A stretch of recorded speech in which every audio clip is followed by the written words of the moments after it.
Sejam muito bem-vindos ao Doxa e Episteme. Hoje temos mais um episódio do bloco Mundo das Ideias, com o tema O que é a alma? Bertrand Russell.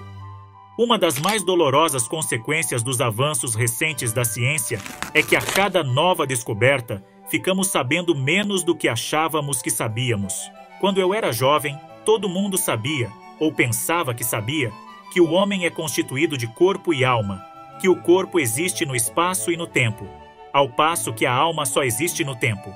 O problema de saber se a alma sobrevive à morte causava uma certa divergência de opiniões, mas sua existência estava acima de qualquer dúvida. A existência do corpo, é claro, era considerada evidente por si mesma, tanto pelo homem comum como pelo homem de ciência. E o filósofo era capaz de analisar o problema segundo uma ou outra ótica, geralmente reduzindo o corpo a ideias que existem nas mentes da própria pessoa e do observador. Mas os filósofos não foram levados a sério, de modo que a ciência permaneceu confortavelmente materialista, mesmo em mãos de cientistas rigorosamente ortodoxos. Hoje em dia, essas velhas e divertidas ingenuidades se perderam. Os físicos nos garantem que a matéria não existe, e os psicólogos nos garantem que a mente também não. É um fato sem precedente. Quem jamais ouviu um sapateiro dizer que sapatos não existem ou um alfaiate afirmar que, na verdade, todo mundo anda nu? Isso seria tão estranho quanto o que têm feito os físicos e os psicólogos. Começando por estes últimos, alguns deles vêm tentando reduzir tudo o que parece ser atividade mental à atividade corporal. Mas não é fácil reduzir toda a atividade mental à mera atividade física. Eu creio não ser possível afirmar com segurança se tais dificuldades são ou não superáveis. O que podemos afirmar com base na própria física é que isso que até aqui consideramos como sendo o corpo é, na verdade, uma elaborada construção científica que não corresponde a nenhuma realidade física. O moderno vir a ser materialista encontra-se, portanto, numa posição curiosa, pois ao mesmo tempo que pode, com uma razoável margem de sucesso, reduzir a atividade da mente à atividade do corpo, não é capaz de resolver o problema de que o próprio corpo é apenas um conceito cômodo inventado pela mente. Nós nos vemos, portanto, andando em círculos. A mente é uma emanação do corpo e o corpo, uma invenção da mente. É evidente que isso não pode estar totalmente correto, pois precisamos olhar para alguma coisa que não seja nem corpo nem mente, e da qual ambos possam resultar. Comecemos pelo corpo. O homem comum pensa que os objetos materiais devem existir, pois são evidentes aos sentidos. Por mais que se possa duvidar, é certo que uma coisa com a qual a gente topa deve ser real. Essa é a metafísica do homem comum. Até aqui vai tudo muito bem, mas aí vem o físico e mostra que nós nunca topamos com coisa alguma. Quando batemos com a cabeça na parede, na verdade não a tocamos. Quando temos a impressão de estar tocando num objeto, são os elétrons e prótons que fazem parte de nosso corpo que estão sendo atraídos e repelidos pelos elétrons e prótons do objeto, mas não há nenhum contato real.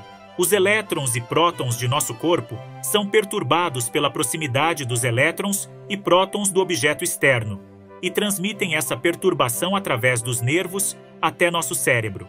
O efeito no cérebro é que dá a sensação de contato, que pode se revelar como absolutamente ilusório por meio de experimentos adequados. Os próprios elétrons e prótons, no entanto, são apenas aproximações grosseiras, uma forma de reunir em pacotes os feixes de onda e as probabilidades estatísticas de vários tipos de eventos. A matéria ficou assim fantasmagórica demais, já que não pode ser usada como um porrete para deixar uma pessoa perturbada das ideias. A matéria em movimento, antes tão inquestionável, mostrou ser um conceito bastante inadequado para as necessidades dos físicos. Não obstante, a ciência moderna não apresenta nenhuma evidência da existência da alma, ou mente, como entidade.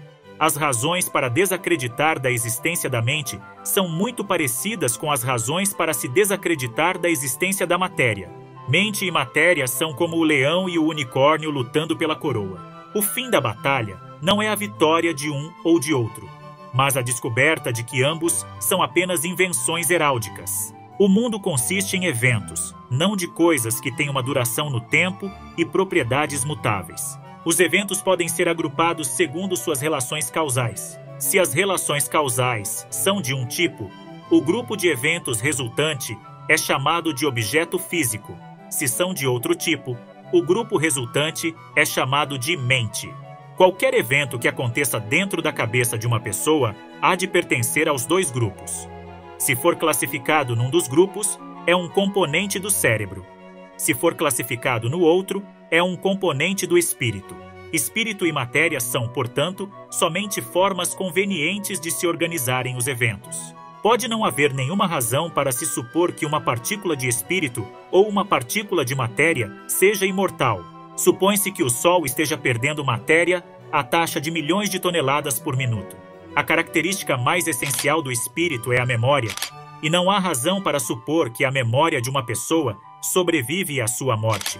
Na verdade, todas as razões apontam em sentido inverso, pois a memória está claramente ligada a um certo tipo de estrutura cerebral, que ao se degradar com a morte, deve fazer cessar também a memória.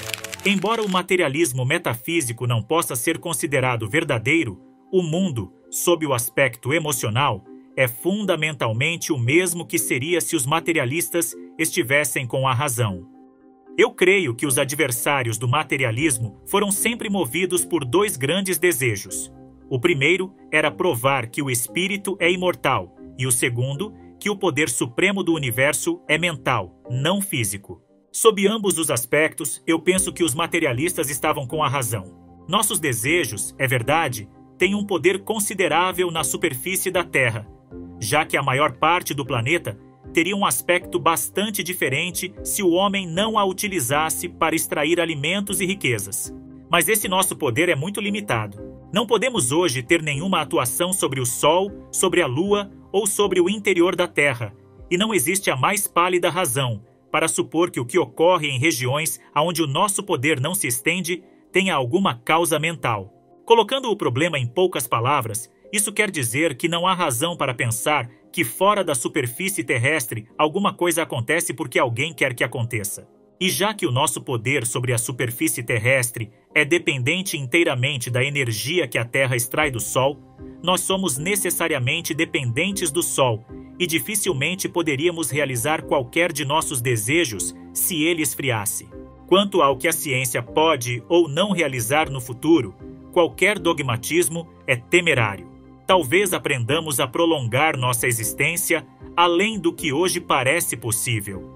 Mas se existe alguma verdade na física moderna, mais particularmente na segunda lei da termodinâmica, não podemos ter esperança de que a raça humana venha a existir para sempre. Algumas pessoas podem achar sinistra essa conclusão, mas, para sermos honestos com nós mesmos, temos de admitir que o que irá acontecer daqui a muitos milhões de anos não tem para nós, aqui e agora, nenhum interesse emocional. E a ciência, ao mesmo tempo que diminui as nossas pretensões cósmicas, aumenta enormemente o nosso conforto terrestre.